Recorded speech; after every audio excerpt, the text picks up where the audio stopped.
vivement. Elle contenait l'écrin. Mais l'écrin était vide. Fichtre, Se dit-il. tu t'es vanté un peu tôt de ta chance, mon ami Arsène Lupin. La comtesse assassinée, la perle noire disparue, la situation n'est pas brillante.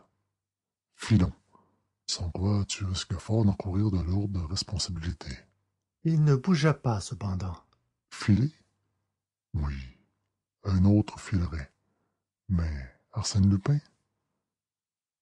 N'y a-t-il pas mieux à faire? Voyons, procédons par ordre. Après tout, ta conscience est tranquille. Suppose que tu es commissaire de police et que tu dois procéder à une enquête. Oui, mais pour cela, il faudrait avoir un cerveau plus clair. Et le mien est dans un état... Il tomba sur un fauteuil, ses poings crispés contre son front brûlant. L'affaire de l'avenue Hoche est une de celles qui nous ont le plus vivement intrigués en ces derniers temps, et je ne l'eusse certes pas racontée si la participation d'Arsène Lupin ne l'éclairait d'un jour tout spécial.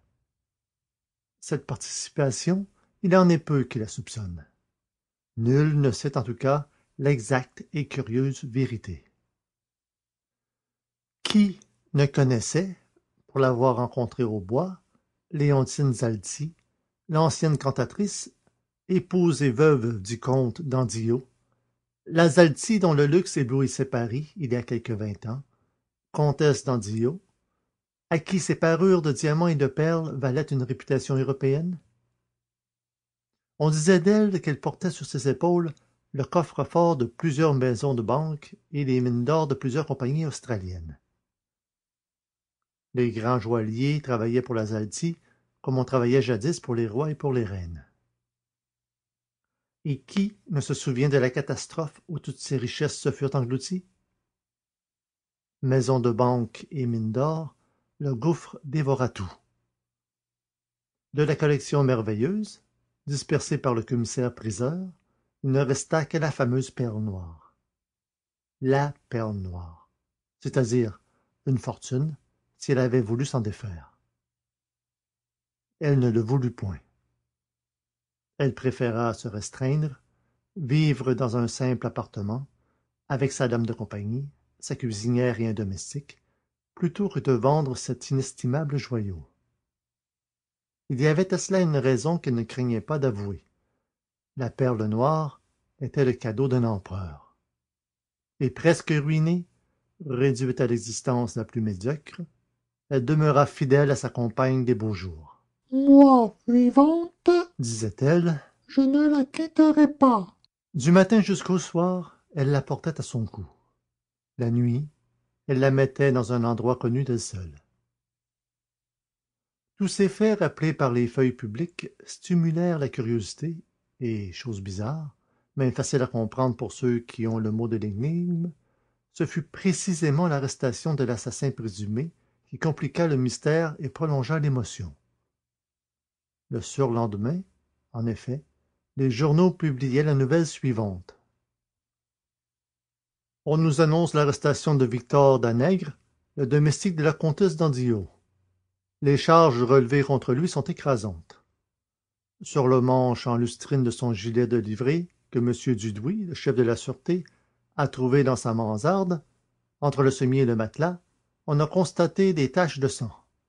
En outre, il manquait à ce gilet un bouton recouvert d'étoffe. Or, ce bouton, dès le début des perquisitions, avait été ramassé sous le lit même de la victime. Il est probable qu'après le dîner, Danègre, au lieu de regagner sa mansarde, se sera glissé dans le cabinet aux robes et que, par la porte vitrée, il a vu la comtesse cacher la perle noire. Nous devons dire que, jusqu'ici, aucune preuve n'est venue confirmer cette supposition. En tout cas, un autre point reste obscur. À 7 heures du matin, Danègre s'est rendu au bureau de tabac du boulevard de Courcelles. La concierge d'abord, puis le buraliste ont témoigné dans ce sens. D'autre part, la cuisinière de la comtesse et sa dame de compagnie, qui toutes deux couchent au bout du couloir, affirment qu'à 8 heures, quand elles se sont levées, la porte de l'antichambre et la porte de la cuisine étaient fermées à double tour. Depuis 20 ans au service de la comtesse, ces deux personnes sont au-dessus de tout soupçon. On se demande donc comment Danègre a pu sortir de l'appartement. S'était-il fait faire une autre clé? L'instruction éclaircira ces différents points. L'instruction n'éclaircit absolument rien, au contraire. On apprit que Victor Danègre était un récidiviste dangereux, un alcoolique et un débauché, qu'un coup de couteau n'effrayait pas. Mais l'affaire elle-même semblait, au fur et à mesure qu'on l'étudiait, s'envelopper de ténèbres plus épaisses et de contradictions plus inexplicables. D'abord, une demoiselle de Saint-Clèves, cousine et unique héritière de la victime, déclara que la comtesse, un mois avant sa mort, lui avait confié dans une de ses lettres la façon dont elle cachait la perle noire. Le lendemain du jour où elle recevait cette lettre, elle en constatait la disparition. Qui l'avait volée? De leur côté, les concierges racontèrent qu'ils avaient ouvert la porte à un individu, lequel était monté chez le docteur Harel. On manda le docteur. Personne n'avait sonné chez lui. Alors, qui était cet individu? Un complice? Cette hypothèse de complice fut adoptée par la presse et par le public. Ganimard, le vieil inspecteur principal, Ganimard la défendait, non sans raison. Il y a du Lupin là-dessous. Disait-il au juge. Bah, Ripostait celui-ci. vous le voyez partout, votre Lupin. Je le vois partout parce qu'il est partout. Dites plutôt que vous le voyez chaque fois où quelque chose ne vous paraît pas très clair. D'ailleurs, en l'espèce, remarquez ceci. Le crime a été commis à 11h20 du soir, ainsi que l'atteste la pendule, et la visite nocturne, dénoncée par les concierges, n'a eu lieu qu'à 3h du matin. La justice obéit souvent à ces entraînements de conviction qui font qu'on oblige les événements à se plier à l'explication première qu'on en a donnée.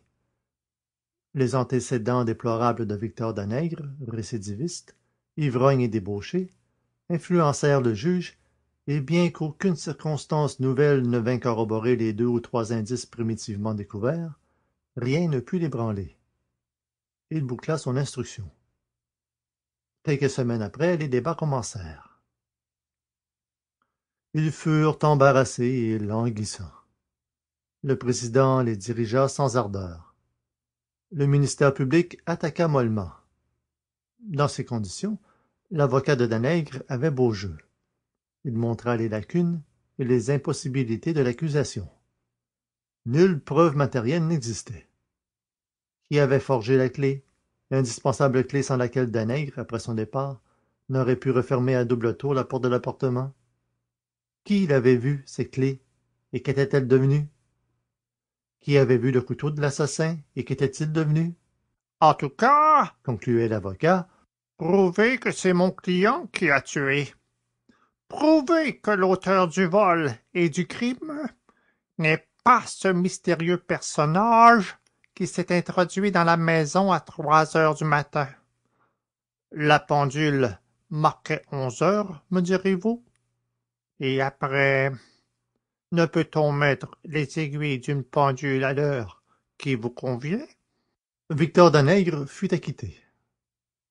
Il sortit de prison un vendredi au déclin du jour, amaigri, déprimé par 6 mois de cellule. L'instruction, la solitude, les débats, les délibérations du jury, tout cela l'avait rempli d'une épouvante maladive. La nuit, d'affreux cauchemars, des visions d'échafaud le hantaient. Il tremblait de fièvre et de terreur. Sous le nom d'Anatole Dufour, il loua une petite chambre sur les hauteurs de Montmartre, et il vécut au hasard des besognes, bricolant de droite et de gauche. Vie lamentable. 3 fois engagé par 3 patrons différents, il fut reconnu et renvoyé sur le champ. Souvent il s'aperçut, ou crut s'apercevoir, que des hommes le suivaient, des hommes de la police, il n'en doutait point, qui ne renonçaient pas à le faire tomber dans quelque piège. Et d'avance, il sentait l'étreinte rude de la main qui le prendrait au collet. Un soir, qu'il dînait chez un traiteur du quartier, quelqu'un s'installa en face de lui. C'était un individu d'une quarantaine d'années, vêtu d'une